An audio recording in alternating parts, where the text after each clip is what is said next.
Good evening, high school football fans. This is the High School Football America radio show for July 20th, 2017. I'm Jeff Fisher, host of the show and editor-in-chief of highschoolfootballamerica.com. Happy anniversary to us as we celebrate the beginning of our 7th year of the High School Football America radio show way back on July 21st. That's tomorrow's our 7th anniversary, July 21st of 2011. We did our first radio show on the Artist First Radio Network. Yes, I know that since we do it on the internet, it really should be called a podcast, but I'm an old school guy. It's a radio show, folks. We give you everything in a very professional manner here at High School Football America. And if you've missed any of our shows, it's been a who's who of the sport with the best coaches, the best players, the best programs. We've been telling stories about communities over the last 6 years, and we look forward to an awesome year in 2017. If you've missed any of our shows, they're all free for you. All you have to do is go to highschoolfootballamerica.com and you can download them there. So we begin the year of awesomeness here in 2017 with the release of our preseason top 100. We did it on Monday, and the response has been phenomenal. We're excited by it. We, personally, as I've said before on the show, I'm not the biggest fan of preseason polls because it's so hard to do, especially with our algorithm. This is not an opinion poll that we released. We use our proprietary algorithm that has 15 criteria, and this year we're expanding from a top 50 to a top 100. But at the end of the day, the algorithm is designed to do its best work in season when we have real data from real games. So we do a lot of stuff with returners and strength of schedule to get to the top 100. But at the end of the day, I would really prefer to wait until after Labor Day and come out with our first poll. But the response has been phenomenal. Not many complaints, which always makes me happy. Everybody's enjoyed what we've come up with. They feel it's very, very accurate. And tonight on the show, we are going to focus on the preseason top 100, and we've got 3 great guests to join us. All of these coaches that are coming on the show tonight are coaches of teams that are in the top 25. We're going to start with Terry Gambill of Allen High School in Texas, and the Eagles. They do it year in and year out. Coach Gambill was there as an assistant. Last year he came back as a head coach. We're going to talk to him about his Eagles that are ranked number 3 in the preseason High School Football America Top 100. We'll then be joined by the number 25 team's coach, East High School out of Salt Lake City in Utah. Brandon Matich has done an incredible job there with the Leopards. They are the 2-time defending state champs in Class 4A. They're moving all the way up to 6A, which is a new classification in Utah this year. And Coach Matich is going to join us to talk about that. And then we will talk with the coach of the number 1 team in the preseason top 100, St. John Bosco, Jason Negro, the head coach there, who's done a wonderful job with the Braves. He is going to join us and talk about what should be a fantastic season here in Southern California. Talk about the big matchup with their arch rival now, Mater Dei. But before we get into looking at the top 10 at least, we'll take a pretty close look at the top 10, and you can check out the entire top 100 by going to highschoolfootballamerica.com.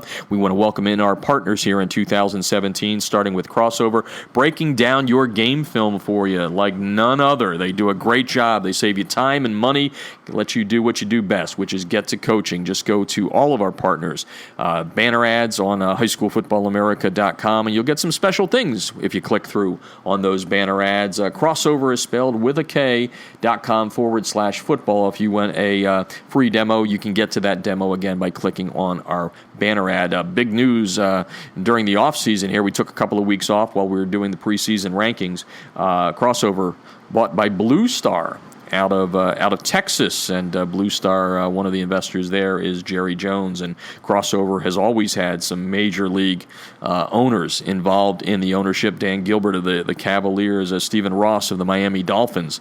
Crossover is going to get bigger and better, baby, so check them out. Also brought to you by Echo 1612, Chad Cargill and company. They're in Oklahoma. Coaches that design something that helps coaches. Instant replay on your sidelines right after the play is over. Show and tell. That's the best way to put it. Their slogan is make tomorrow's adjustments today. Yes, if your player runs the wrong route, he misses a block, you can show him right there. You can show him what he did good, what he did bad. Echo 1612 is incredible. You can learn more at echo1612.com. Also brought to you tonight by USA Today High School Sports.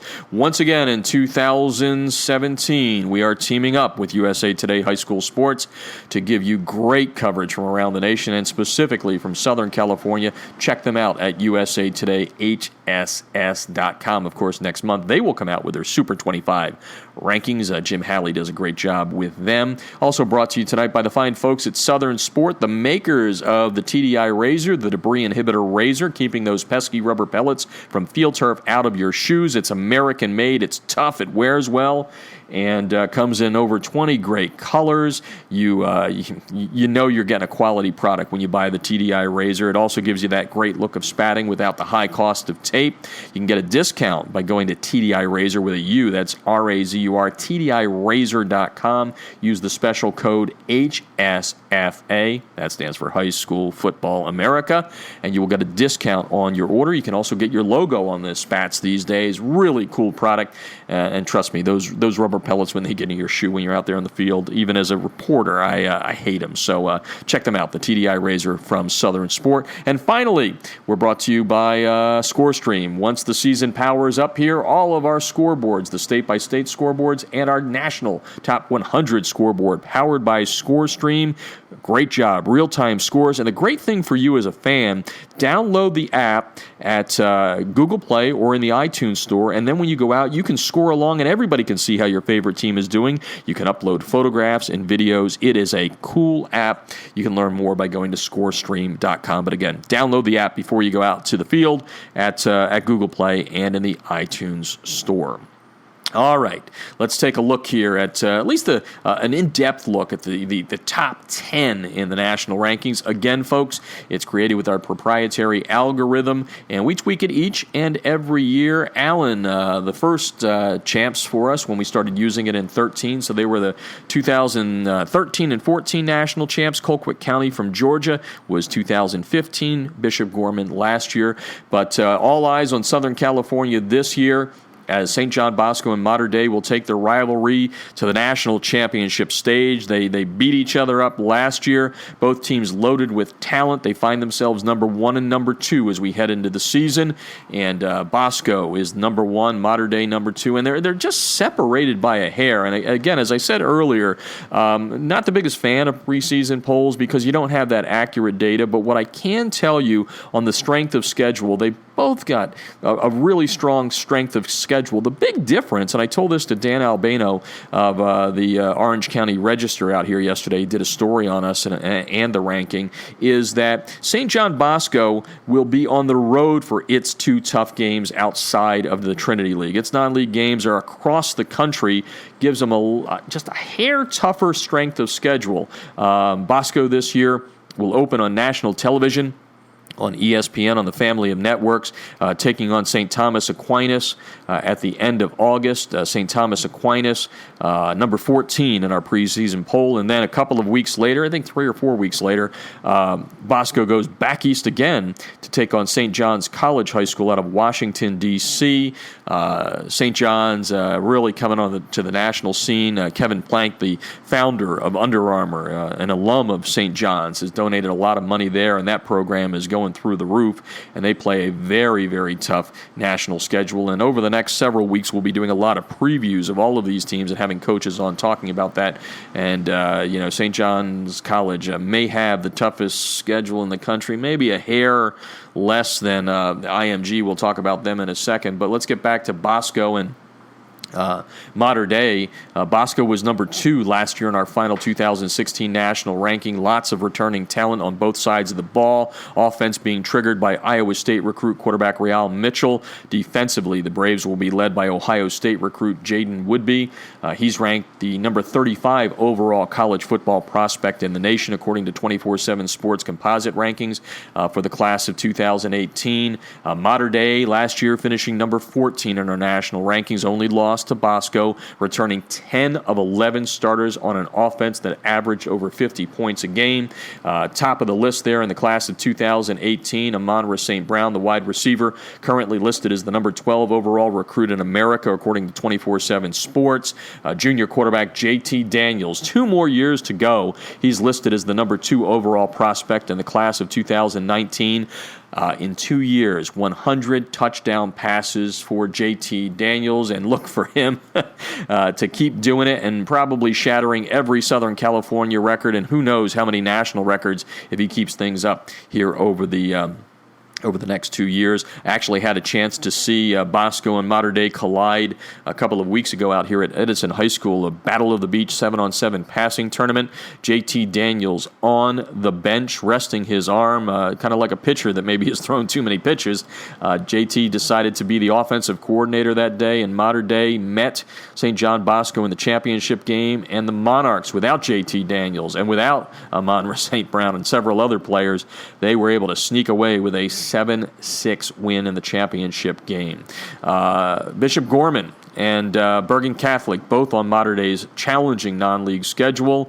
The Bishop Gorman game here in Southern California, Bergen Catholic also here in Southern California. And like I said, big difference is Mater Dei gets those games here at home. Bosco gets them on the road. Slight advantage when you play teams on the road, and it'll be exciting to see all of those games I'm talking about. Last year, the two SoCal heavyweights battling twice, once in the regular season and then for the CIF Southern Division I Championship. Mater Dei winning the regular season game, come from behind fashion, 26-21. That gave the Monarchs the Trinity League Championship, which Bosco had won 4 straight times from 2012 through 15. However, in the section championship in Division I, St. John Bosco beating Mater Dei by a score of 42-28.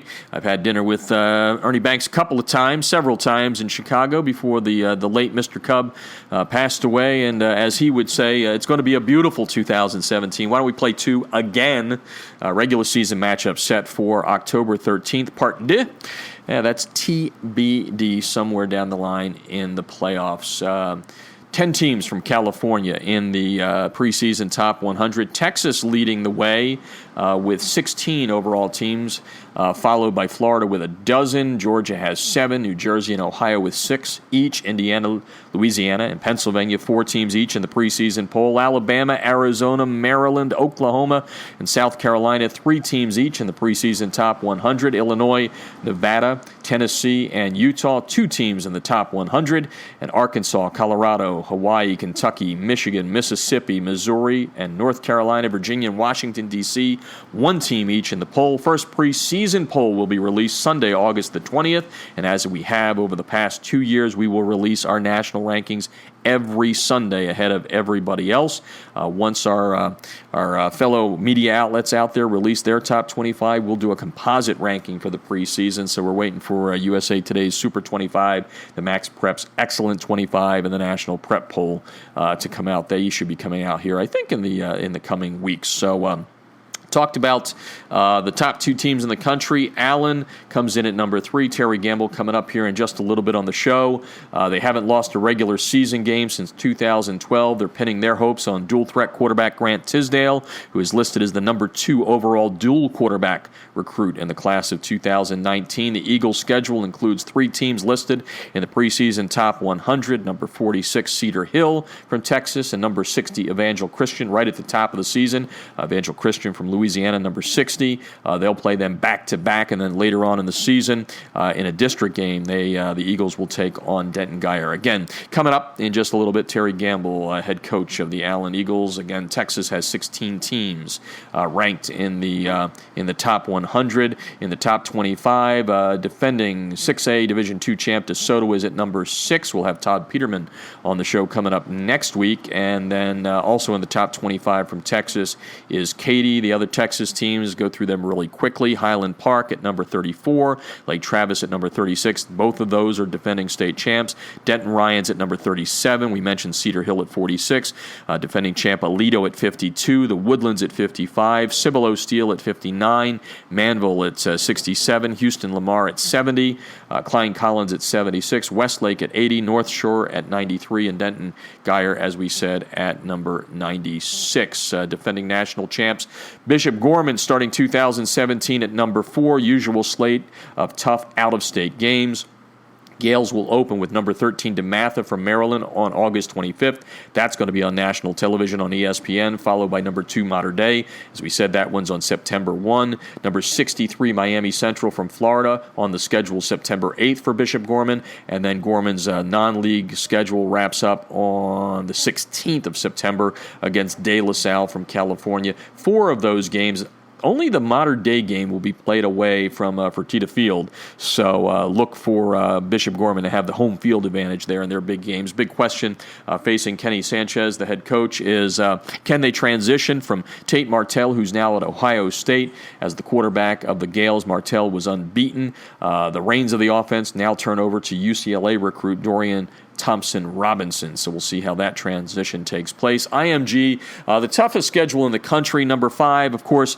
Everybody says, well, why do you rank them? Well, the fact of the matter is, yes, they're an all-star team, and yes, they can't play for a state championship in Florida, but they do play a tough schedule. And this year, of course, IMG has its national team, and it's a team that will only play varsity programs within the state, but that national team is loaded. It is an all-star team. It's practically a college team, let's face it. They have 9 teams in the top 100 on their schedule this year. We'll do them in order of ranking. They've got number 10 Corona Centennial from California out here in a rematch last year. A 1-point win by IMG, 50-49 in a shootout, one of the best high school games I've ever witnessed, whether it's on TV or in person. I was in person for that one, and IMG going for 2. With just about 12 seconds to go to win that 150-49. A couple of trips out west right at the start of the season. In IMG, because they are sort of an all-star team, or they are an all-star team, they've got a gel, and they're going to get number 11 Chandler right out of the box, too, from Arizona. Also on the schedule, number 25 East from Utah, Brandon Matich, the head coach of the Salt Lake City team. The Leopards coming up a little bit later in the show. IMG also has number 31 St. John's College High School from D.C., number 49 Carroll City from Florida, number 58 St. Francis Academy from Maryland, number 64 Bishop Sullivan from Virginia, and number 3 Miami Northwestern from Florida. Now New Jersey making some strong cases, or a strong case I should say, for a national championship this year. A lot of quality teams there. 3 teams in the top 15, 5 in the top 30, and leading the way is St. Joseph Regional from Montvale at number 7, followed by St. Peter's Prep at number 9, Bergen Catholic at number 15, Don Bosco Prep without legendary head coach Greg Toll, who just yesterday, it was announced, is now an assistant coach at Bergen Catholic. That'll make that rivalry heat up just a little bit more. Bosco is at number 26, and Paramus Catholic is at number 30. DePaul Catholic ranked number 75. 6 teams from the Garden State in the top 100 in the High School Football America preseason top 100. At number 8 is Hoover, which has finished in our national rankings 3 of the last 4 years under our algorithm. The defending 7A champs are one of 3 Alabama schools in the rankings. Central High School out of Phoenix City is number 71, while Hewitt Trustville is ranked number 91. Rounding out the top 10 is Corona Centennial out here in Southern California. Elite 11 quarterback Tanner McKee. Rounding out the top 10, Matt Logan, one of the great coaches in the country, the head of the Huskies. In all, 27 states plus Washington, D.C. are represented in the 2017 High School Football America preseason top 100. All right. And if you want to see, we're not going to go through any of the rest. If you want to see the rest of the poll, please go to highschoolfootballamerica.com. Don't forget to follow us on Twitter at Jeff Fisher Media. That's our handle. You can also follow us on Facebook, facebook.com/High School Football America. Don't forget our coaches job board. I just put up a couple today. Some teams out there still need coaches, so make sure you come back and check it every day. Coaches job board. We're also going to be expanding coachesjobboard.com for all other sports. And finally, check out the Stadium Project. If you like watching, looking at stadiums from around the country, and I do, it's kind of one of those things I really enjoy. It's a little weird, but pull off the highway to snap a couple of pictures of a football stadium. We have a lot of them up on our Instagram account, and you can check out our Instagram account at High School Football America as well. That's our handle. Okay, going to take a break. 3 great coaches coming up here over the next 45 to 50 minutes, and we're going to start in Texas, deep in the heart of Allen, Texas. Terry Gambill in his 2nd year as the head coach. He was an assistant there, went away. Went to Waco Midway, and now he's back heading into his 2nd year with the Eagles, and the Eagles are preseason ranked number 3 by High School Football America. Talking Eagles football when we come back. You're listening to High School Football America.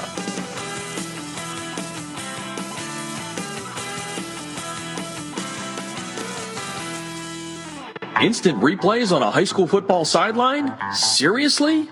Yes, the future is here with Echo 1612's Instant Replay Sideline System. Echo's cutting-edge technology was the first to the market 2 years ago. Echo delivers instant replay to your sideline on an iPad within seconds of a play being finished so that you can make tomorrow's coaching changes today. This NFHS-approved product may be the biggest change in high school football since the invention of the helmet.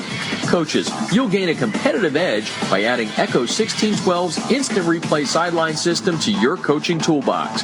How cool is this? The Echo Instant Replay Sideline System works with both your current booth and end zone cameras, plus, and this is an important point, Echo works without any cellular connection, data plans, or internet. The list of high school football programs using Echo 1612 system is growing daily, meaning your opponent may already have a game time advantage. You don't want to be left out, do you? The Echo 1612 advantage is simple. Echo plus an iPad equals instant replay on your sideline that improves your game planning. Seriously, you'll be making coaching adjustments in real time, not the day after. Except no copycats, Echo 1612 is the best on the market. Echo 1612's cutting-edge technology helps you make tomorrow's adjustments today. Learn more at echo1612.com.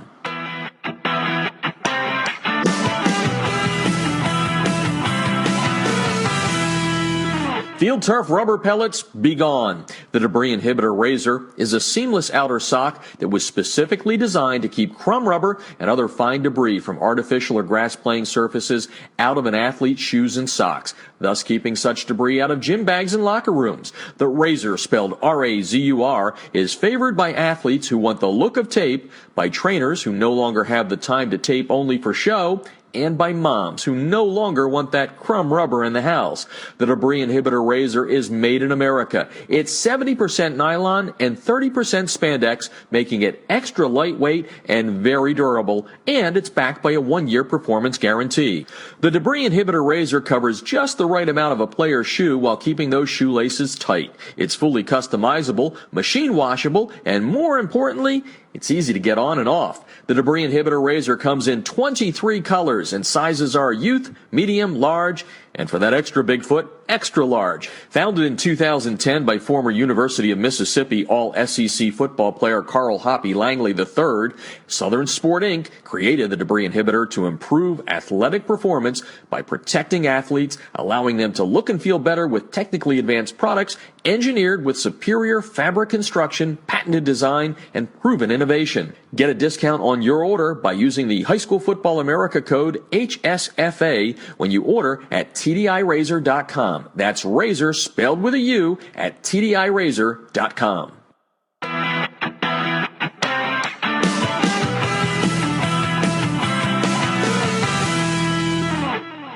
If you're scouting your opponents without Crossover's game film breakdown platform, you're missing an opportunity to get a huge edge over the competition. Crossover's service lets you upload game film from your hard drive, video camera, or other websites like Huddle. Their team of football experts will then clip and tag the game with player and formation info so that when you log into your account, you can filter the clips however you'd like. They'll also automatically prepare a comprehensive tendency report and down and distance report for your staff so you can see exactly what your opponents like to call in specific situations. We all know that every coach spends countless hours preparing before a game. It's not about the time you put in, it's about what you do with that time. That's Crossover's biggest advantage. It allows you to use your prep time more efficiently and get an even deeper level of insight since you don't have to waste time setting up the film. Check them out. You're going to love them. You can sign up for a quick free demo at crossover.com/football. That's crossover with a K.com/football. This portion of High School Football America brought to you by USA Today High School Sports. Once again in 2017, USA Today High School Sports and High School Football America teaming up to give you great national high school football coverage plus specific coverage from Southern California. Check them out at usatodayhss.com. Well, as we mentioned at the top of the show, we beat everybody to the punch this year. We got the algorithm cranked up, got all the information inputted, and the preseason top 100 came out. And, of course, you know my feelings on the rankings. Preseason, they don't really mean a whole lot of anything, but the fans love them. And number 3 in the rankings heading into the season, a team that stood atop the national rankings back in 13 and 14 for us, the Allen Eagles. And Terry Gambill is the head coach there heading into his second year. And the Eagles, once again, have a lot of talent there in the Metroplex. And Coach Gambill's on the line to give us a little preview of what is ahead for the Eagles in 2017. Welcome to the show, Coach. Thank you for having us. We appreciate the coverage and just excited about the football season that's coming up. That's right, and like I said, our rankings they're fun to do, but ultimately it happens on the field. So let's kind of press maybe the spring ball into the fall ball. What were some of the things you guys worked on in the spring and will work on in the fall to make you feel as though this team is a team that can make a run at getting back to state? Well, the thing in the spring, first of all, our coaching staff did an unbelievable job of allowing us to have a great spring, and our kids did a great job of learning every day about what we needed to do to get better. And the thing that spring, what you try to emphasize is the consistency factor of being a consistent football player. So that takes you into just do your job and be good at it. Learn your position, learn everything that you can, because the more knowledge that you have, it makes you a better football player. Yeah, absolutely. Coach Terry Gambill on the line, head coach at Allen in his second year. Got to the state semis last year. You guys haven't lost a regular season game there in Texas since 2012. And Coach, this is your second year, and I know you were there before, and you came back. Any different this year? I know you had to kind of set your tone last year, but is this year's fall camp going to be a little bit different just because of its year number 2? No, I think every year is different. I don't think it matters what year it is. I think every season's different. Every football team is different. You have different leaders. You have different playmakers. You have different things that go on throughout the season, injuries. Every year is a different year. And so what you do is you just try to focus on the things that can allow you to become a great football team. And we're in the middle of our summer right now, almost finished, and we've had great leadership. Each position is responsible. We've got players in charge of a kind of a leadership council that is making sure that their position's ready to play when we start the fall. But, no, I think every year will be different just because of the fact you have different players have left. Now you have new players, and they've got to learn how to lead, and they've got to learn how to go and do the things that they are coached on an everyday basis. One of the beautiful things about high school football, right? It changes every year, or at least every 3 or 4 years, depending on when the kids start and all that. Terry Gambill on the line here, head coach at Allen High School, number 3 in the High School Football America preseason top 100. People that I've talked to in the Metroplex, the media people, and some of the coaches around the area like the amount of talent that you have back there, and certainly you know it better than anybody. Let's kind of give each side of the ball here, and let's start on offense. I know there's been a lot of talk about your junior quarterback in Grant Tisdale, but let's talk about some of the other players that you like there on the offensive side of the ball that you're looking for leadership from, and some special things in 2017. Well, starting at quarterback, Grant Tisdale, he'll be a junior, and he'll have his first opportunity to lead the Eagles at that position, and he had a really tremendous spring. He's had a great summer. We're expecting big things from him. We've got 2 exceptionally great wide receivers in Carson Slecker and Theo Weiss. Both of them are returning, and we're expecting really great things out of them. Offensively, it's going to start with our offensive line, and we've got a great offensive line. Trey Strafford is committed to UCLA. We've got him returning, and then we've got Mason Grosher, a returner, also at the guard position. And we've got some other really good offensive linemen, younger ones, Tay Brooks, EJ is also back, And then we've just got a great nucleus of offensive line that will anchor that. We've got a fantastic running back in Brock Sturgis who's committed to Arizona State. And I think offensively, if we'll take care of the football, we've got a chance to be really explosive and do some really great things. Terry Gambill on the line, head coach at Allen. Let's flip it over to the other side, Coach. They say defense wins championships. Who do you guys have there to stop the other guys?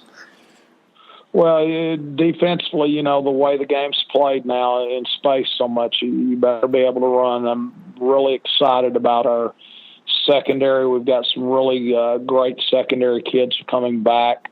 We've got numerous safeties. We can put anywhere from 6 to 8 secondary kids on the field and be just fine. We have a tremendous depth there. The seniors that are back there, we have 2 that have committed to Texas State in Taj Bickham and C.J. Johnson. We also have a returner who's been on the varsity since his sophomore year, can play corner or safety, Colton Manning. We've had other safeties that have emerged who had a great spring and is returning also to Kyle Lloyd at the corner position. We've got Division I. He hasn't made his decision yet in Javon Jones and Alex Snyder, both of those young men. And then we've got some young kids that are ready to play also. So secondary is going to be outstanding. We're looking for great things. We've got a great linebacker core coming back, and our defensive front. Well, let me go back to the linebackers.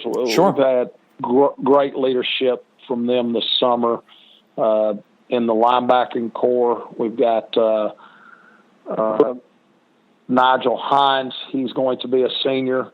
And then the other 2 that have had playing time that will be very, very good. And one is Jace Waters. And Jace has done a great job. He's got some Division I offers also.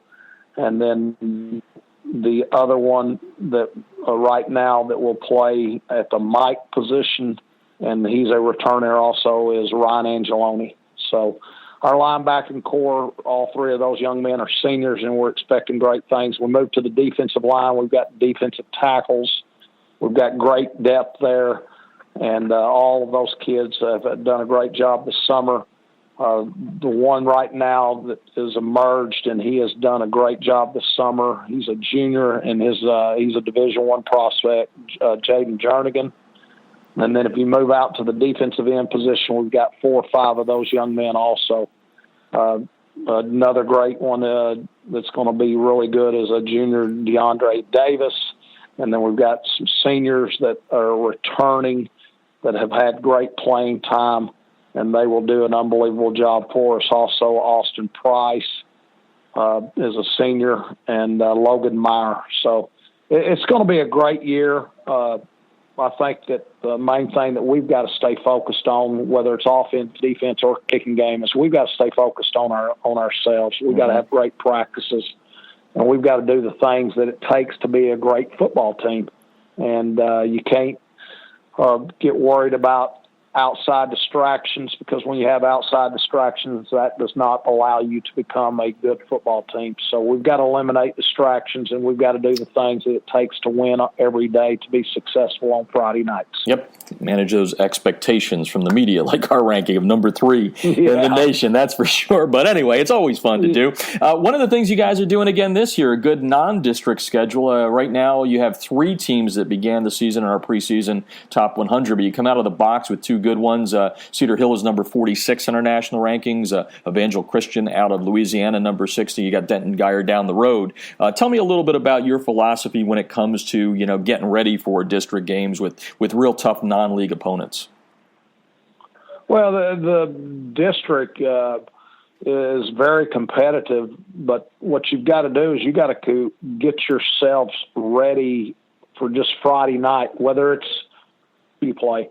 The way that I look at it is whoever we're playing, I know that week that that team is going to have 3 great practices. and then we're going to get their best on Friday night. So if the Allen Eagles are not ready to play, we'll get beat, because I know that team, whoever we're playing, is going to have 3 great practices. Friday night, they will play their best football game against the Allen Eagles, and that's the way that we are looking at it. So we cannot worry about who we're playing or what the rankings say that the Allen Eagles are, or whoever we're playing, what they're ranked. We've got to be at our best on Friday night. No matter who we play, we've got to have 3 great practices going into that week. And, again, the focus is all about us. Yep, you said that well, Terry Gambill. And that leads me into another question, which is, I said expectations before. You guys have built a program there. You were with it before. You're now at the head of it. What do you talk to the kids about? Because there is a bullseye on your back. That's basically what you're saying, that whenever somebody comes on Friday night, they want to beat the Allen Eagles. There's some swag in beating them. How do you manage that with the kids? What do you tell the kids? How do you control that as a coaching staff? Well, our coaching staff handles a large portion of it, and in their position meetings, they talk to them about the focus and the preparation. But I think it all goes back to how you focus, do your job, and do it well. And if everybody takes care of their business on and off the field, we've got a chance to be successful. If we're not successful, we've got nobody to blame but ourselves. And our coaching staff, they do a great job in relaying this message in position meetings, in our prep work out on the field and off the field. So, again, it goes back, do your job and do it well, and focus on the Allen Eagles. Coach, well, we appreciate you always joining us on the show here. We've enjoyed having Allen at the top of our algorithm since we started it back in 2013, and glad to have you back there, and wish you nothing but success in 2017. Thanks for joining us tonight, Coach. Thank you so much for having us, and we appreciate it. Very welcome. Terry Gambill, head coach of Allen, taking a break, coming back, going to Utah, talking about East, the Leopards, 2-time defending state champs, number 25 in the national rankings. That and more, you're listening to High School Football America.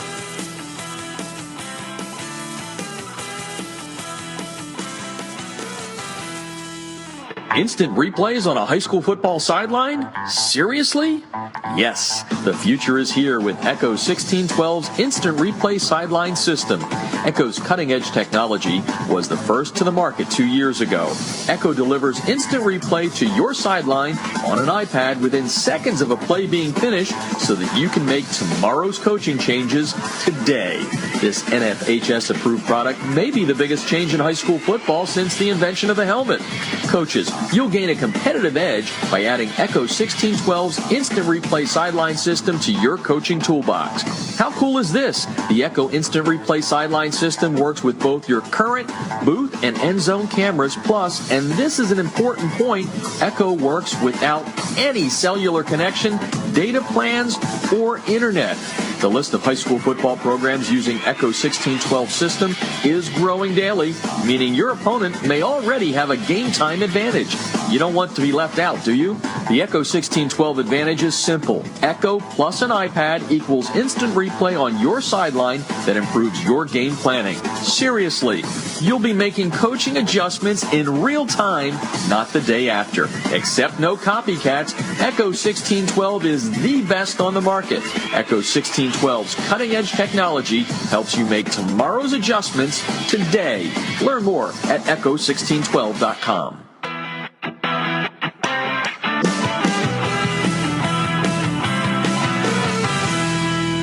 Field turf rubber pellets, be gone. The Debris Inhibitor Razor is a seamless outer sock that was specifically designed to keep crumb rubber and other fine debris from artificial or grass playing surfaces out of an athlete's shoes and socks, thus keeping such debris out of gym bags and locker rooms. The Razor, spelled R-A-Z-U-R, is favored by athletes who want the look of tape, by trainers who no longer have the time to tape only for show, and by moms who no longer want that crumb rubber in the house. The Debris Inhibitor Razor is made in America. It's 70% nylon and 30% spandex, making it extra lightweight and very durable, and it's backed by a 1-year performance guarantee. The Debris Inhibitor Razor covers just the right amount of a player's shoe while keeping those shoelaces tight. It's fully customizable, machine washable, and more importantly, It's easy to get on and off. The debris inhibitor razor comes in 23 colors and sizes are youth, medium, large, and for that extra big foot, extra large. Founded in 2010 by former University of Mississippi All-SEC football player Carl Hoppy Langley III, Southern Sport Inc. created the debris inhibitor to improve athletic performance by protecting athletes, allowing them to look and feel better with technically advanced products engineered with superior fabric construction, patented design, and proven innovation. Get a discount on your order by using the High School Football America code HSFA when you order at TDIRazor.com. That's razor spelled with a U at TDIRazor.com.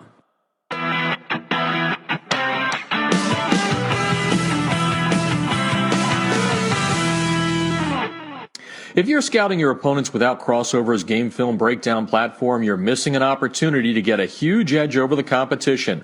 Crossover's service lets you upload game film from your hard drive, video camera, or other websites like Huddle. Their team of football experts will then clip and tag the game with player and formation info so that when you log into your account, you can filter the clips however you'd like. They'll also automatically prepare a comprehensive tendency report and down and distance report for your staff so you can see exactly what your opponents like to call in specific situations.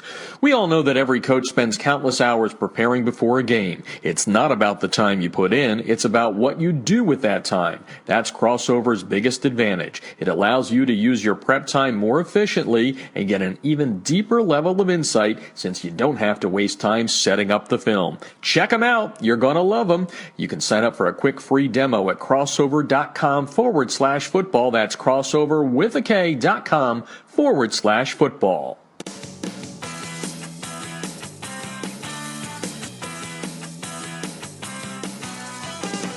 This portion of High School Football America brought to you by USA Today High School Sports. Once again in 2017, High School Football America and USA Today High School Sports teaming up to give you great national high school football coverage and coverage specifically from Southern California. Check them out at usatodayhss.com.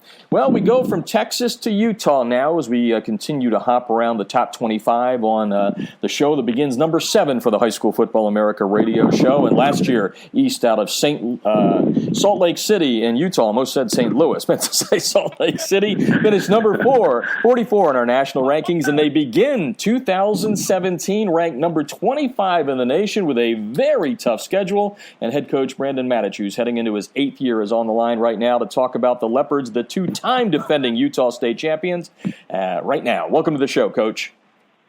Thanks, Jeff. Thanks for having me. Humbled to be on here. It's great to have you on here, and congratulations with all the success you've had there with the program. And let's kind of, get things off and flying with, you've never been on the show before. Let's talk a little bit about the program you built there over the last 8 years. I believe I read at some point your grandfather was a coach there at East, but tell me a little bit about what you did 8 years ago to set the tone to have you number 25 heading into 2017. Well, you've done your research. Yeah, my grandfather coached here for almost 30 years back in the 50s, 60s, and 70s. And so there's a little bit of a family lineage here. So I've always had my eye on the job. The year before I took the job here at East High School, I was head coach at Park City High School up in Park City, Utah. And ironically enough, you almost said St. Louis a second ago. I lived in St. Louis and coached out there before then. But before I took this job, they were 1-8 or 1-9 or something along those lines. And there were a lot of issues, and that's not to pat me on the back. There were a lot of issues in the school and in the community, and football was just kind of a thing to get out of trouble. And we had to build a different culture, and it started with discipline and an organization and getting the right kids in the right places, and really just kind of keeping our kids here around the state of Utah. That first year I was here, there was 19 first-team All-States across all classifications.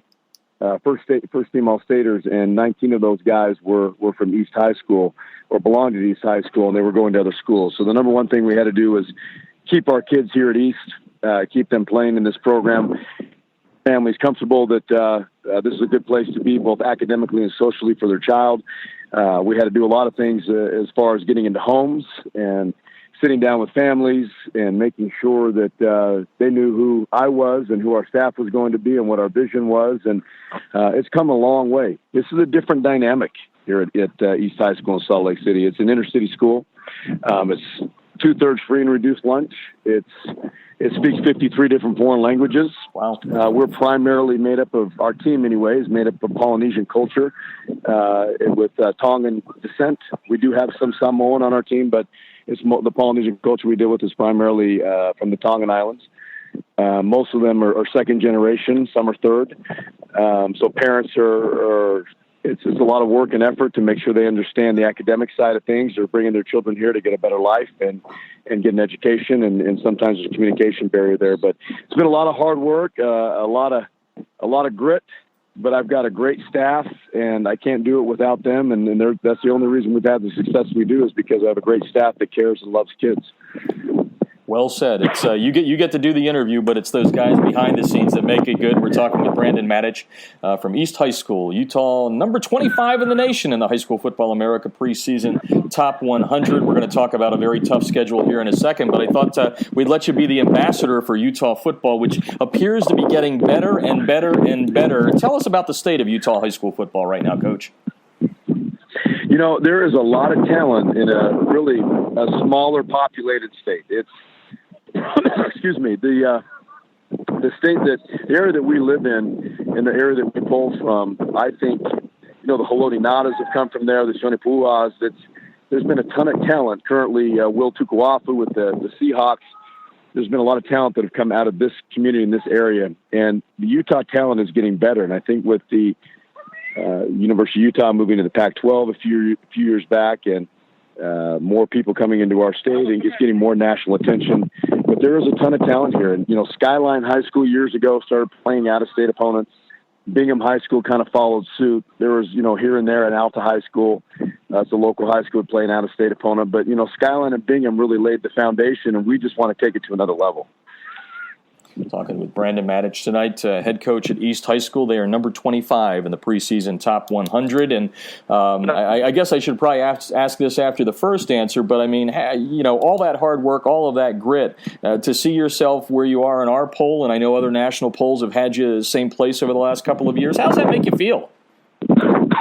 It feels awesome. It's a credit to our kids and our culture, and I'm excited for our young men because they put in so much work, and what they have to endure on a daily basis in their lives with a lot of schools across America. These kids have really earned that, and I'm proud of them. And it's fun for them to see. It means something right now, but it will be more if we can climb up that pole and have it be even more important at the end of the year. But the work that my young men have put in and my assistant coaches, it's so well deserved for these kids, and it's a credit to them. And I'm so thrilled that they get to experience this. Talking with the head coach of the two-time Class 4A champion East Leopards there in Salt Lake City in Utah, number 25 in the national rankings. They were 44 last year. We're going to talk about a big national schedule and also some games against some teams there within the state and all that, and also the new classification. So I've got a lot to talk about. Let's start with the team first. And I know you guys are a little bit throwback there on the offensive side of things. I like seeing that. I'm from back east in Pennsylvania. I knew Tubby Raymond way back when. So when I say wing T, you say. Hey, yeah, exactly. But I'll say this: it fits who we are. It fits the culture and the dynamic of our tough, big physical bodies and our big kids. Running the football, we led the nation in rushing last year, and it's something we hang our hat on. And but it fits the culture of the guys that we get, and so it's a good offense for this team. It works for us. Our kids believe in it. Obviously, it's the triple option and midline game for us it's our nuts and bolts, and we feel like we can run that against any defensive front and any opponent, and we're going to have success. And our big guys up front pride themselves on getting off the football and climbing the second level, and we are a throwback team in terms of. The passive way that people play spread and linemen, the way they play football up front, it's a different brand of football. So we are unusual. And when our kids go to these camps, they're not great at pass blocking and doing the individual pass where they got to learn how to kick, slide, and do all that stuff. But we line up on Friday nights. You'll know that you played us on Saturday morning. I'll tell you that. Yeah, I have no doubt about that. Brandon Matich is on the line, head coach at East in Salt Lake City, Utah, number 25 in the land, heading into 2017. And let's start on the offensive side of the ball, get some kids a little bit of publicity here. Who are some of the kids that you're expecting special things from that you need leadership out of heading into the season? It always starts offensively with our quarterback, Ben Ford, and he's our returning leader. He was our starter last year. He's really grown and matured. He's become a better passer. He's become better reading defenses in the passing game, and what we expect out of him from that aspect. We don't throw the ball a whole heck of a lot. He does what we ask of him. He's exceptionally fast. He is a tough, if you describe him in one word, it would be tough. He's a tough, strong, athletic kid that kids will follow to hell and back. Our offensive line, I will put our big boys up against anybody in the country. They're 3-year starters for us. It starts with our left tackle and Paul Miley, and our left guard, Junior Angelau, moving down to our center, who's been our right tackle the last couple of years, and Seni Tuiaki. And then Sam, it used to be Bakalahi, is now Sam Taki Taimani. He changed his last name a couple of weeks ago officially to honor his grandparents who have raised him since a little boy, which is a cool honor for his grandparents. Our big boys are on the offensive line are as good as they get, and they don't have to go both ways because our defensive linemen are D1 guys as well. And, we go from Tennessee Purutau to Johnson Hanson on the ends to Moahe Muli, who's a 3-year starter. And then Apu Ika, who's a newcomer this year, but he's got, major D1 offers from BYU and SC and Vanderbilt. And the cool thing about our guys and the culture that we built here is that school is very important. The academics have become huge, and that's been a big process. And they're all high A students. They're all high 3.0 GPAs. They're all enabling themselves because of their schoolwork they're doing to have opportunities to play at the next level and go to major universities. And that's pretty cool. And if you were here with us from day one, that's quite a turnaround. And I'm going to give you an A+ for the ability to say all of those names as well as you do. We're talking with Brandon Matich today. He is the head coach at East High School in Utah. They are busting out all over, number 25 in the national rankings, and expect to see them in several of the other national ranking services here over the next couple of weeks. And they say defense wins championships, Coach. So let's flip it to the other side. And who are the guys that you expect to stop and put you back into a shot at a three-peat? Well, it starts up front, like I said. The two defensive ends, I have Johnson Hanson and Tennessee Pututau, Moahe Muli and Apu in the middle. Both big, giant kids. Apu's 6'5", 340, and Moa's 6'2", 320. Both with major D1 offers. They're great kids. Our linebacker, Viliami Tasinga, he's got some big-time offers. He's as fast and quick and nasty of a linebacker as we've ever had, and he's a 2-year starter for us at that spot. He's going to start with those guys. The other middle linebacker right now looks like a young man by the name of Nick Harris, and he's also our backup quarterback. He's come a long way. He's got big shoes to fill, and we have a lot of confidence in him, so our front six should be pretty solid. We lose some defensive backs, but I like the guys that we have there right now. I feel like we're better than we were a year ago.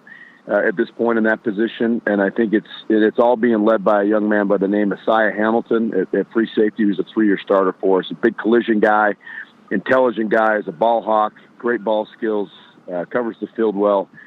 He's a guy that it's good to have him there because some of the young guys we have in there, he's able to guide a little bit. Let's talk about the change this year, which is Utah adding a 6th classification, a 6A. You guys are the defending 4A champs. You would be a 5A school. Bingham goes up into 6. They were the 5A champs last year. Tell me about the decision to play up, and then we'll talk about the fact that you're going to play Bingham, number 65 in our poll, coming up week 1 for you guys. Yes, sir. There were a lot of factors that went in. We had a petition to go up. We were a borderline school. The rest of our athletics will play in 5A. We chose to go 6A for a number of reasons. Obviously, we've been trying to play Bingham for a few years, and I kind of feel like we were a classification below them, and if they beat us, they're supposed to, and they lose to us, shame on them. I think that was their attitude, even though that shouldn't be the national attitude from all these teams that are playing out of state teams. So we wanted to see how our guys would do and give them a chance to compete at a high level. We have all the respect in the world for the Binghams and Harrimans of the world, and we want to see where our kids stack up. It's just a new challenge for us. We seemingly, every time they make a transition in the state and they do realignment, we end up with the same schools, and we end up being in the same regions with the same schools, and we connected the hip, call it something different, and we'll be in those schools playing the same competition year in and year out.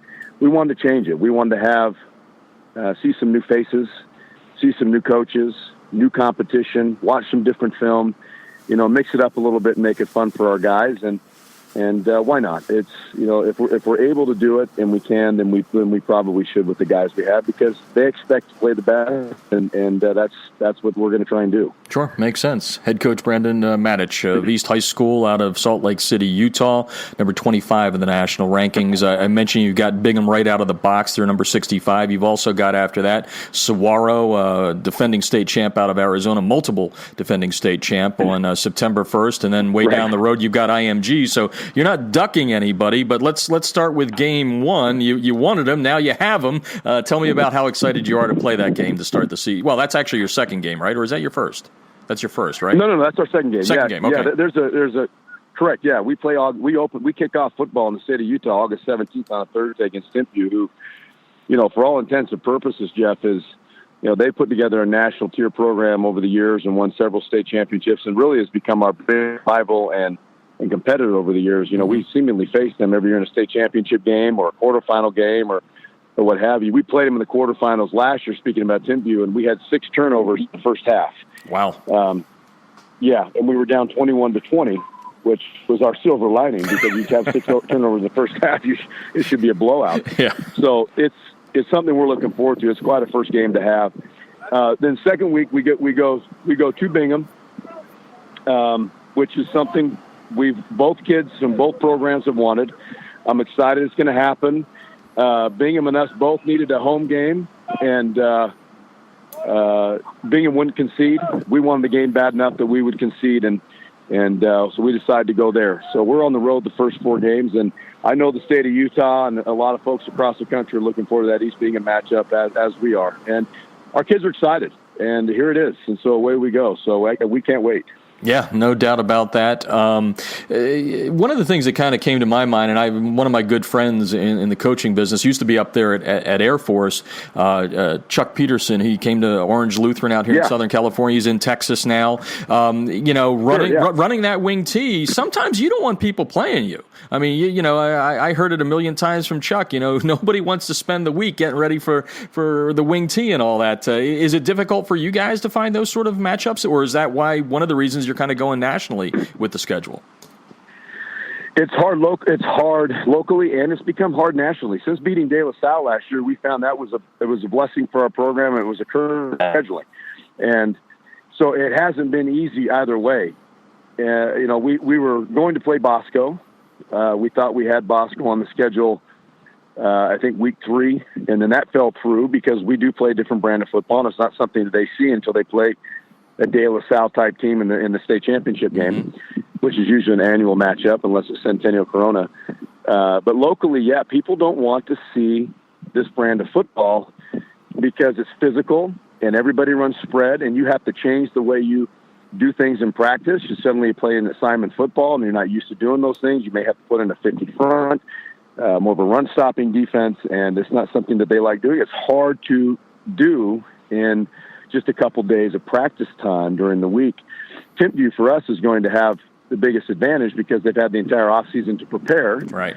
They have, they know us, and they've competed against us, the last 7 years, every year. So they know us, and they're going to have an understanding of what we do. But the Binghams of the world and the Saguaros of the world, they mostly play spread teams. So it's a complicated thing to do, and I get it. But we've had some teams fall through. The Modern Days of the world, we tried to play them a couple of years ago, and Coach Rollins said, we just don't see that brand of football. It doesn't help our program. And so we see it all the time, and it's becoming harder and harder. But I get it. I understand. So I really respect the fact when guys like Coach Mon step up from Saguaro or, IMG or De La Salle, they don't duck anybody. And it really is. That's a cool thing. Yeah, it is. Coach Mons, Saguaro is going to be out here in California for a week coming up Friday. I'll get a chance to see him. They're number 38. I will get a comment, though. The big one, obviously Bingham's a big one, and your state championship, but taking on IMG, that should be a dandy there for you guys on October 20th and give you a good indication of where you've come or where you are going into the playoffs. Tell me about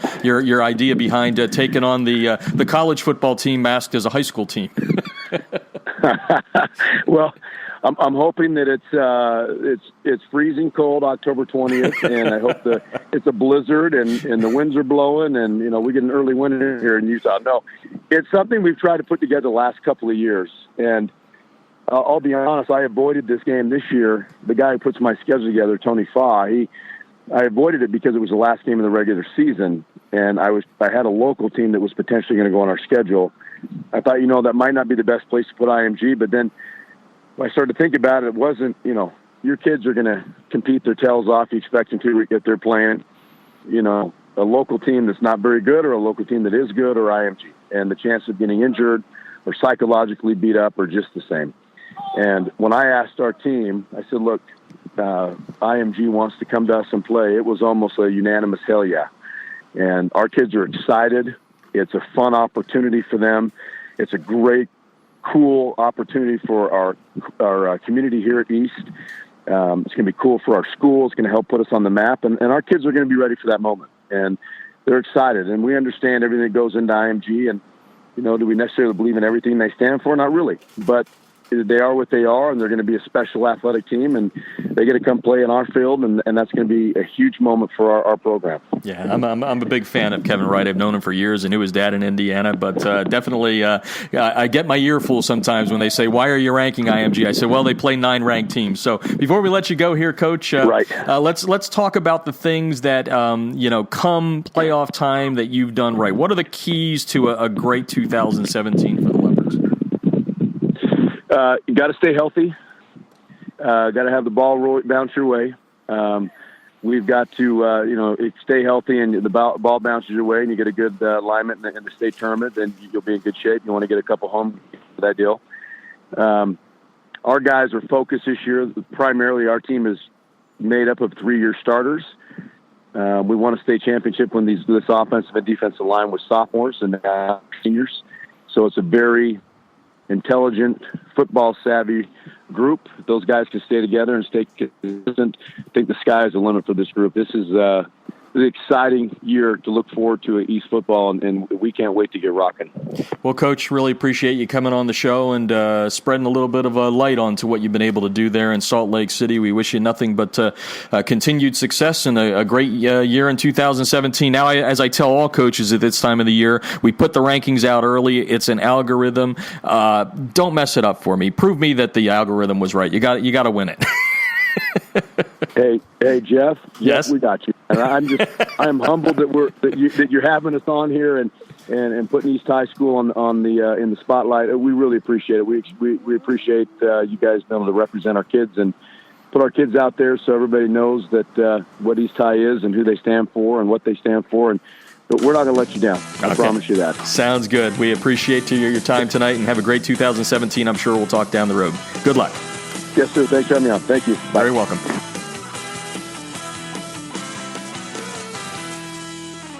Instant replays on a high school football sideline? Seriously? Yes, the future is here with Echo 1612's Instant Replay Sideline System. Echo's cutting-edge technology was the first to the market 2 years ago. Echo delivers instant replay to your sideline on an iPad within seconds of a play being finished so that you can make tomorrow's coaching changes today. This NFHS-approved product may be the biggest change in high school football since the invention of the helmet. Coaches, you'll gain a competitive edge by adding Echo 1612's Instant Replay Sideline System to your coaching toolbox. How cool is this? The Echo Instant Replay Sideline System works with both your current booth and end zone cameras, plus, and this is an important point, Echo works without any cellular connection, data plans, or internet. The list of high school football programs using Echo 1612 system is growing daily, meaning your opponent may already have a game time advantage. You don't want to be left out, do you? The Echo 1612 advantage is simple. Echo plus an iPad equals instant replay on your sideline that improves your game planning. Seriously, you'll be making coaching adjustments in real time, not the day after. Except no copycats, Echo 1612 is the best on the market. Echo 1612's cutting-edge technology helps you make tomorrow's adjustments today. Learn more at echo1612.com.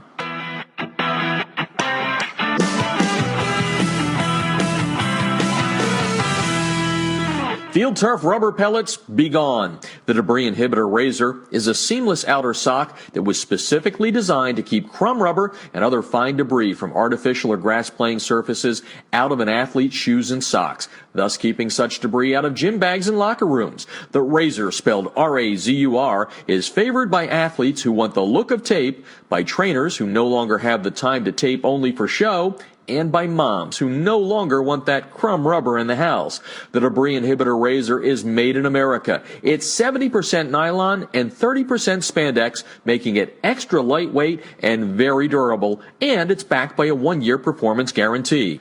The Debris Inhibitor Razor covers just the right amount of a player's shoe while keeping those shoelaces tight. It's fully customizable, machine washable, and more importantly, it's easy to get on and off. The Debris Inhibitor Razor comes in 23 colors, and sizes are youth, medium, large, and for that extra big foot, extra large. Founded in 2010 by former University of Mississippi All-SEC football player Carl Hoppy Langley III, Southern Sport Inc. created the Debris Inhibitor to improve athletic performance by protecting athletes, allowing them to look and feel better with technically advanced products engineered with superior fabric construction, patented design, and proven innovation. Get a discount on your order by using the High School Football America code HSFA when you order at TDIRazor.com. That's razor spelled with a U at TDIRazor.com.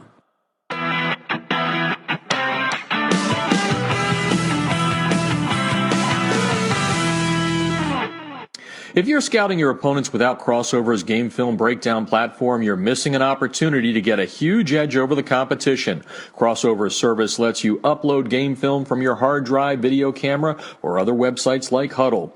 Their team of football experts will then clip and tag the game with player and formation info so that when you log into your account, you can filter the clips however you'd like. They'll also automatically prepare a comprehensive tendency report and down and distance report for your staff so you can see exactly what your opponents like to call in specific situations. We all know that every coach spends countless hours preparing before a game. It's not about the time you put in, it's about what you do with that time. That's Crossover's biggest advantage. It allows you to use your prep time more efficiently and get an even deeper level of insight since you don't have to waste time setting up the film. Check them out. You're going to love them. You can sign up for a quick free demo at crossover.com/football. That's crossover.com/football.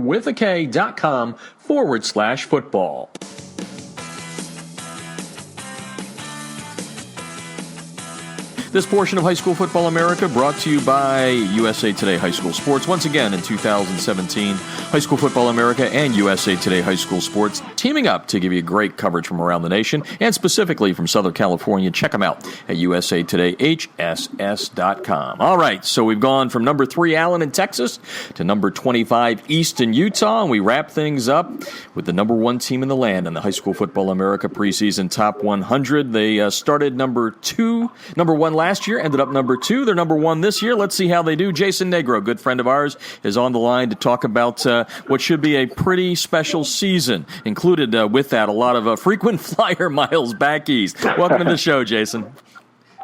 Hey, Jeff, how you doing? Thanks for having me once again, and always a pleasure to be a part of your program. Well, thank you. I appreciate that a whole lot, and I had kind of tipped you off a little bit that the algorithm was spitting you guys out at number 1, but yeah.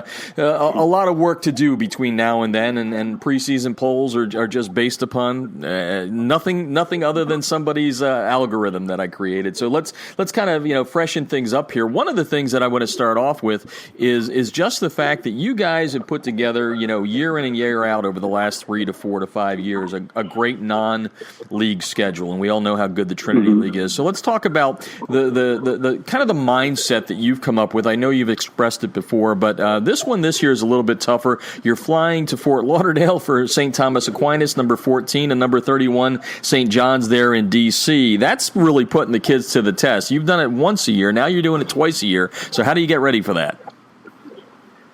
Well, I think, just having the opportunity to do it in the past, a lot of these kids had an opportunity to go to Cincinnati last year, and some of them even went to St. Peter's Prep in New Jersey 2 years ago. So, we're kind of accustomed to it. We've been working on it over the last, 4 or 5 years, traveling out of state and preparing our kids because we want to give them a college experience. So, as long as we continue to do that, I think the kids are going to respond well, and they really enjoy having the opportunity to go across states and play some really talented programs and against really talented players. So I'm really excited that Bosco affords us the opportunity to do it, and we have enough talent to be able to go and represent ourselves the best way possible. Yeah, absolutely enough talent. Mentioning in our story, obviously Real Mitchell back at quarterback. He's committed to verbally to Iowa State. You've got would be on the defensive side, Ohio State and all that. Let's kind of take the each side of the ball here and let the people know what you guys have this year.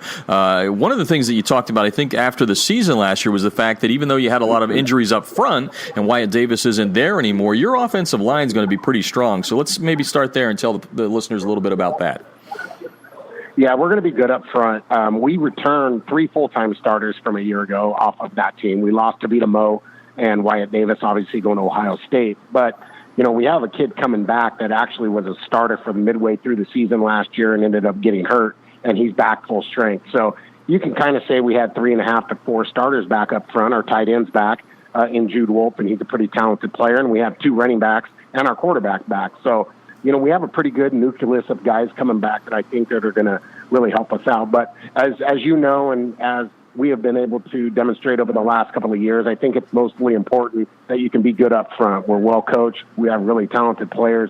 And we put a real big emphasis in the weight room and with the offensive line, and the tight end position to give us that extra advantage. Because I ultimately think that if you're going to win games in December, you're going to need to be good up front, and that's what we've kind of hung our hat on. Yeah, and one of the things that we watched last year and we talked about several times on this show was the growth of Real Mitchell at quarterback. Basically a real good sprinter who's able to throw and run a football. Sure. Tell me a little bit about what you expect out of him coming into this season as a senior leader now. Well, I think he's going to have to continue to progress, and that's one of the things that was his strength last year. You saw us earlier in the season. And he struggled in some games, and then he progressively got better as the season went on, and he gained more experience, and he started to understand the position, playing at the highest level, understood the position a little bit more. And I think you're going to see a lot of that as we continue to progress through the 2008 or 17 season as well. He's got a lot of skill set, obviously, in the running game, and he's able to, throw the ball with a lot of accuracy, and he's displayed that and showed that in so many times last year. And I think a lot of people underestimated how good of a, complete quarterback that he was.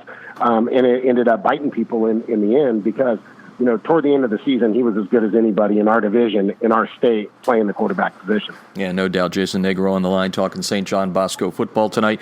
Number 1 in the preseason top 100, and one of the guys that it seemed like whenever you got toward that end zone, in that red zone, had a nose for the end zone. Demetrius Flowers, he's given his verbal, I think, to Arizona State. Tell me a little bit about him, because I'll tell you what, when it came to like a tough kid, I thought he was pretty darn tough, and he's come a long way. Describe him a little bit for the listeners. He runs with great lean and great pad level. I think that's one of the advantages that he has. He's always going forward. He's always, falling ahead of the sticks when he has an opportunity, to carry the football. And that's one of the things that I think is so difficult about him, is it's hard to get a really good hit on him. It's hard to knock him back. And again, every time, you're falling forward, every time you're progressing and moving through the line, you're picking up positive yardage. That's something that he does with great strength. So we look for a lot of that out of him again this year. His speed has improved. That's something he's worked on, quite a bit in the off season. He's done a really good job in the weight room. Like you said, he's committed to Arizona State, so he doesn't have to worry about that mental side of the game. And Demetrius is a complete back. He can catch the ball out of the backfield. He's great in the pass protection game. And he's durable. So as long as he continues to progress and do those things, I expect big things out of him this year. What about the wideouts in that? I know you lost some talent, but I think you picked up a transfer. Tell me a little bit about the guys catching the ball this year. Well, I think we're going to be more talented in terms of just physical skill than we were in the past. These guys just lack a little bit of the experience.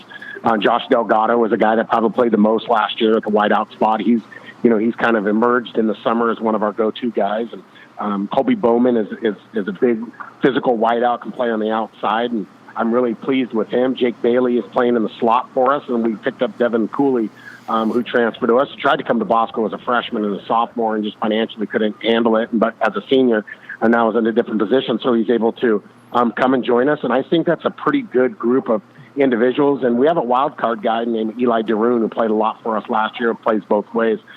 So we got a really good stable of receivers. They're talented. We have all different types of a variety of skill sets as well. So we have some guys that can go vertical. We got guys that can catch the ball over the middle. And we have some guys that we can throw the ball to in the bubble game and let them go and take off and run. So I think we have a full complement of what you need to have at the wide receiver position. And as long as they catch the ball and stay healthy, I think they're going to have a real good year for us. On defense, as we're talking with Coach Jason Negro of St. John Bosco, you guys last year, and you know me, I'm an old guy. I've been watching high school football for a while. Those guys in that box last year were probably as good as I've seen, at least quickness-wise and toughness-wise, and some other things. You lost a little bit there, but tell me a little bit about what your up front is like. I know the secondary is good, but give me a little description on that.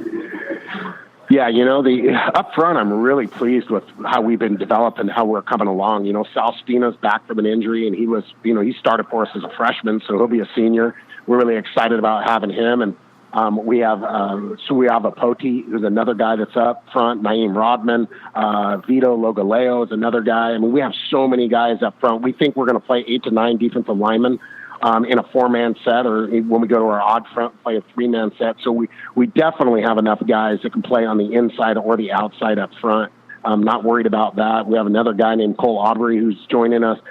He's going to be an edge rusher. He's really good off the edge, and he's got a lot of skill set and might be able to emulate what Jacob Collier was able to do last year.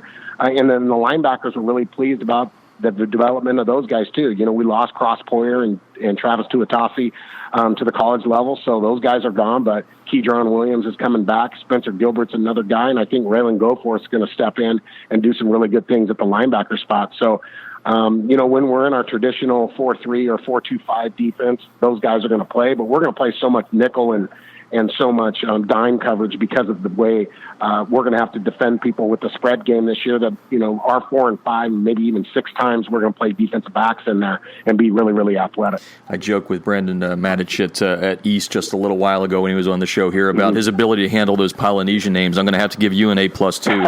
You're doing well with all those vowels. Yeah, I can't do that. Oh, my God. Well, I tell you what, we got our fair share of them, and, obviously they fit in real well with what we're doing, and they give us a real good mixture there. But, all those ooses out there are really good for us. Yes, they are. And it seems like since I came out here in 2012, your secondary, every year, like, well, this one's going to be better than last year's, and last year's was pretty darn good. Tell me a little bit about your secondary this year. Well, all 4 guys are back, so that's a big advantage for us. And Jake Bailey, obviously, is a 2-way guy. And Paul Edwards is another guy that's kind of knocking on the door to play a little bit. But, the 2 corners and Lavelle Price and Chris Steele are as solid as anybody and got a lot of experience, and really happy about them. And then 2 safeties are off the charts. I mean, you have, both of them went to the opening up in Nike, and, Stephen Blaylock's going to UCLA and Jaden Woodby's going to Ohio State. Those guys can play. They can, come down and play in the run game. They can play over the top in the 2-deep look. If we have to play a single high safety, either one of them can do it. Or if we have to play them in the box and let them play part of the run game, they can do that as well. So they're so versatile. They're very, very smart. Blaylock's, obviously kind of like a 3-year starter for us. So he really understands the defense and kind of sets the tone on what we're trying to accomplish. So when you have that kind of experience, it really helps you develop those young guys. And, as they move on and the other guys move up, that's the reason why we've been able to stay as consistent as we have been, because they coach the younger guys, and those younger guys understand that they're going to get their play time and they're going to have opportunities. And when they do, they need to make the best of it. So it's just a mindset. It's a culture that we've been able to develop that we're going to continue to roll through. And after these guys are gone, we got a new crop right below them. We're ready to go as well. You sure do. Jason Negro on the line, St. John Bosco, going to wrap up with a couple of questions about, the fact that, you in Mater Dei over the last couple of years, the Trinity League has come down to you. You kind of had the supremacy thing going on down here. You got to throw Corona Centennial in the mix as well. But I would say we've got you guys 1 and 2. I think all the other national ranking services are going to have you high. What does it mean to you in Southern California football to have 2 programs at this elite level going into this season? It's got to be a lot of fun and kind of heady stuff.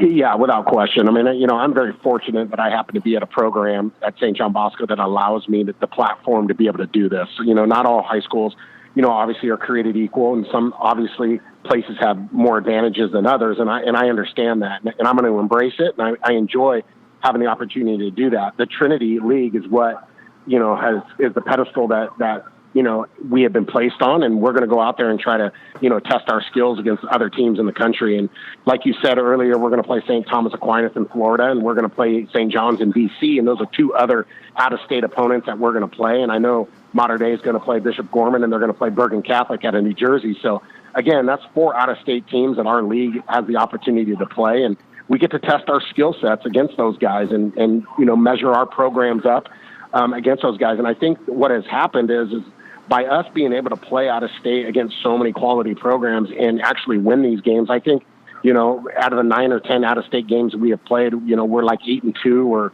10-2 in those games. So we've been able to not only play out of state games, but we've been able to win those games.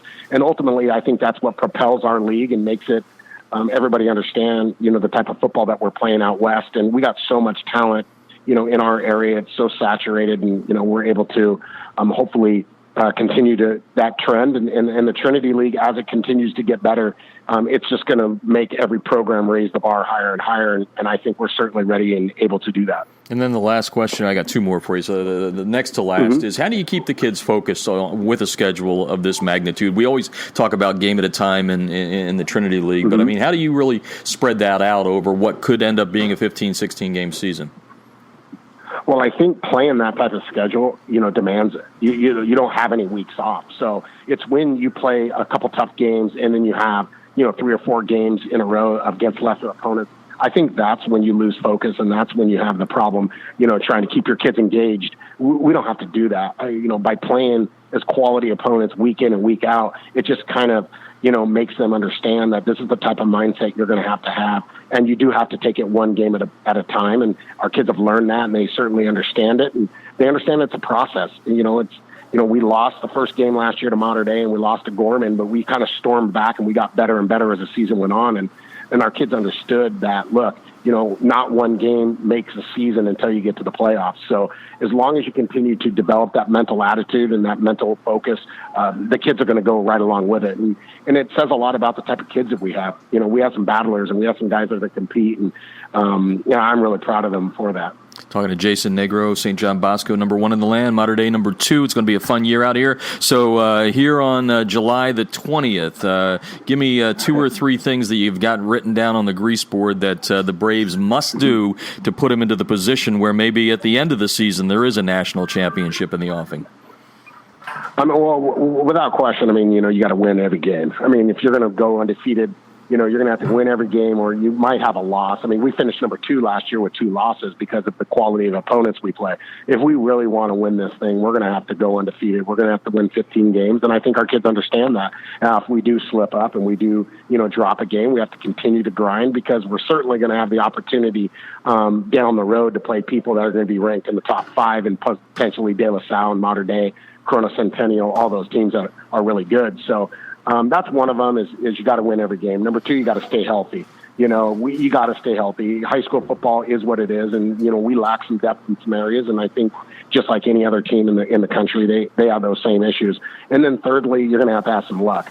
Some other teams are going to have to lose along the way. And again, this is all mythical, and we all understand and we know that. But if we are going to have to win it, some other teams are going to have to obviously lose games down the road, and hopefully, we're able to beat the right teams at the right time to propel us in the national ranking. Well, Jason, we always appreciate you coming on here, appreciate your friendship. I know you took some time out of your schedule as you're kind of getting ready and decompressing, getting ready for the season. So thanks for the time, and best of luck. I'm sure we'll see you once, twice, or several times during the season. That's right, Jeff. I look forward to talking to you. Love being a part of your program, and certainly being spoken about in some of these elite programs. It's an honor, and it's quite humbling, but I'm really proud of what my guys have been able to accomplish, and hopefully we can continue to make the Salesians and everybody proud at St. John Bosco. We will talk to you soon. Thanks, Coach. Jason Negro, head coach at St. John Bosco, #1 in the land. And over the next several weeks here, as we climb toward the start of the 2017 season, we're going to have all of the coaches on the top-ranked teams going to work on getting Bruce Rollinson on here next week. Bruce, the head coach at Mater Dei. I know we've got Todd Peterman from DeSoto lined up for next week. So we're going to have a great 2 or 3 or 4 week stretch run here, getting everybody ready. If you have not seen the preseason top 100, please go to highschoolfootballamerica.com.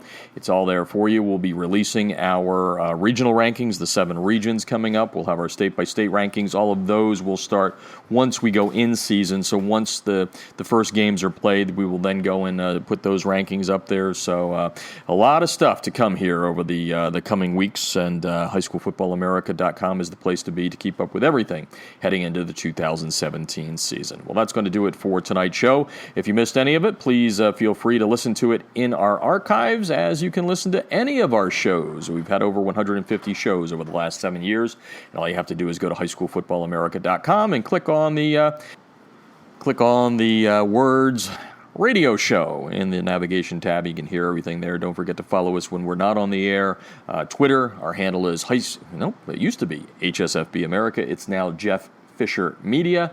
Follow us on Facebook at facebook.com/High School Football America, and also on Instagram. Our handle there is High School Football America. If anybody out there is still looking for coaches, please feel free to send me whatever position is open on your staff. We will post it for you for free on our coaches job board, which is right on the highschoolfootballamerica.com website. Also, please check out coachesjobboard.com for high school coaching opportunities outside of the football world. For now, this is Jeff Fisher saying good night and good sports from Southern California. You've been listening to High School Football America. We'll talk to you next week.